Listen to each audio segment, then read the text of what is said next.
देखिए, मुझे लगता है कि कांग्रेस पूरी तरीके से निराश, हताश हो चुकी है। मुझे नहीं लगता कि कोई भी सामान्य सोच में अगर कोई संगठन काम करे वो ऐसी हरकत करेगा। मैं मानता हूँ लोकतंत्र में विचारों के मतभेद होते हैं और होने भी चाहिए। लोकतंत्र की खूबसूरती यही है कि आप अपने विचार रखिए, हम अपने रखेंगे, आप अपने विचारों से सहमत, हमारे से असहमत, हम आपसे असहमत, अपने से सहमत, और दुनिया देश को चुनने दीजिए कि वो किन के विचारों के साथ जाना चाहती है।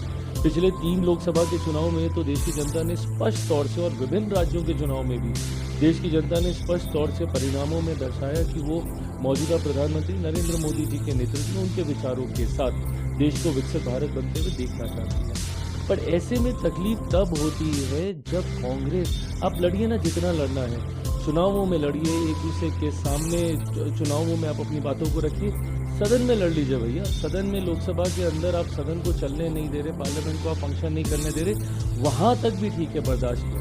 बट ऐसे ग्लोबल मंच पे, ऐसे वैश्विक मंच पे इस तरीके की बातों को करना, ऐसे मंचों पर जिस तरीके से पूरी दुनिया की नज़र भारत में कोई छोटी चीज़ नहीं हो रही थी। भारत एक ऐसा देश जो आज एआई के सेक्टर में अपने आप को अग्रणी श्रेणी में लाके खड़ा कर रहा है। उस मंच पे जहाँ पे दुनिया भर के वैश्विक मीडिया की नज़र है, वहाँ पे आप इस तरीके की हरकत कर रहे हैं। किस छवि में आप देश को दिखाना चाहते हैं? और मैं तो बल्कि पूछना चाहूँगा राहुल जी से कि क्या वो एक ऐसा देश बनाना चाहते हैं जिसकी आलोचना दुनिया करे?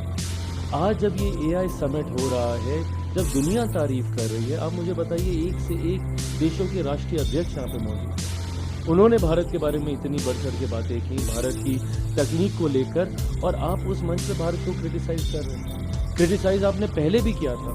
जिस बात की तारीफ फ्रांस के राष्ट्रपति ने की, उन्होंने जिस तरीके से यूपीआई को लेकर जिक्र किया, उस वक्त यूपीआई जब लेकर आए थे तो सदन में इनके पूर्व वित्त मंत्री चिदम्बरम साहब ने क्या बोला था यूपीआई को लेकर कि अरे यूपीआई कैसे चलेगा, कोई ठेले पे बैठी हुई महिला 7 रुपए का बिल कैसे बनाएगी, पॉश मशीन थोड़ी होगी, बिजली से कैसे कनेक्ट करेंगे, दुनिया भर का मजाक उड़ाया था। आज उसी बात का उदाहरण दूसरे देश के राष्ट्रपति दे रहे हैं, और उसी मंच पे जाके आप इस तरीके से हरकत कर रहे हैं, टॉपलेस होकर, टी शर्ट उतार कर। और मुझे ये विरोध प्रदर्शन का तरीका भी नहीं समझ में आया। मतलब मर्यादा तो रखिए कम से कम, वहाँ पे महिलाएं हैं, बच्चे हैं, सब हैं। आप टी शर्ट उतार कर, आप अर्धनग्न होकर आप इस तरीके से वहाँ पे विरोध कर रहे हैं, दुनिया के सामने आप देश का मजाक बनाना चाहते हैं। ये कुछ ऐसे विषय हैं जहाँ पे आपको एकजुटता दिखानी होगी। और ये कौन सी सोच के साथ कांग्रेस, और यही कारण है कि कांग्रेस का ऐसे पतन हो रहा है। आप ऐसे विषय में जहां दुनिया आपकी तारीफ कर रही है, दुनिया आपके मंच पे आके खड़ी हो रही है, और वहीं आप भीतरघात कर रहे हैं इस तरीके से। मुझे लगता है ये देश के साथ ये एक द्रोह करने के बराबर। आप इस तरीके से देश के साथ आप गलत आचरण कर रहे हैं, और देश की जनता कभी भी इस कृत्य के लिए कांग्रेस, उनके साथियों को, जो भी उनके साथ है, क्यों आज तमाम तथाकथित इंडी अलायंस के लोग खामोश बैठे हैं? उनकी खामोशी भी तो समर्थन ही है ना। क्या वो चाहते हैं कि देश हमारा ऐसे दुनिया के सामने बदनाम हो?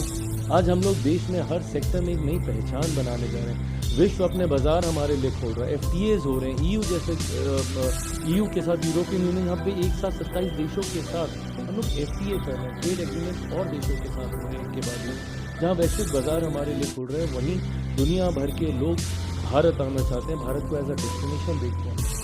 और यही बात शायद कांग्रेस से बर्दाश्त नहीं हो रही, और अपने ही देश की छवि को खराब करने के लिए जो कार्य इन्होंने किया, उसकी जितनी निंदा की जाए उतना कम। चैनल को like, comment, share and subscribe जरूर।